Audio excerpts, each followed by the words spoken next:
24 বলে 21, 15 বলে 16, 4 বলে 6 এবং 7 বলে 2।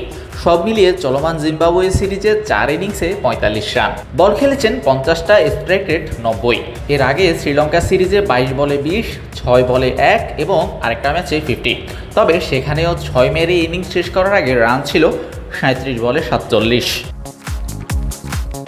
গেল 7 টি-20 ইনিংসে ওই একটা 50 বাদ দিলে পুরো বছরের 6 ইনিংসে শান্তর রান 66, যেটার জন্য বল খেলেছেন 78টা, স্ট্রাইক রেট 84 আর গড় 11। সেই 50 সহ সব মিলিয়ে 7 ইনিংসে 119 রান, স্ট্রাইক রেট মাত্র 102।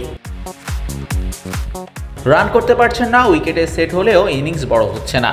উল্টো ইনিংস বড় করতে গিয়ে বল খেলছেন রানের চেয়েও বেশি, যেটাতে প্রেসার পড়ছে দলে। শান্তর এমন ব্যাটিং বাড়াচ্ছে অন্য প্রান্তের ব্যাটার এবং দলের নিচের দিকের ব্যাটারদের চাপ। বিশ্বকাপের আগে যেখানে ভক্তরা নতুন ক্যাপ্টেনকে নিয়ে আশায় থাকবেন, সেখানে উল্টো শান্তকে এমন পারফরম্যান্সের জন্য দলে জায়গা নিয়েই প্রশ্নের বানে ভাসতে হচ্ছে। পরিসংখ্যান বলে বিশ্বকাপে যে 20টা দল অংশগ্রহণ করতে যাচ্ছে, সেই 20 দলের ক্যাপ্টেনদের মধ্যে শান্তর স্ট্রাইক রেটই কমের দিক থেকে দ্বিতীয়, অর্থাৎ 20 জনের মধ্যে শান্ত আছেন 19-এ।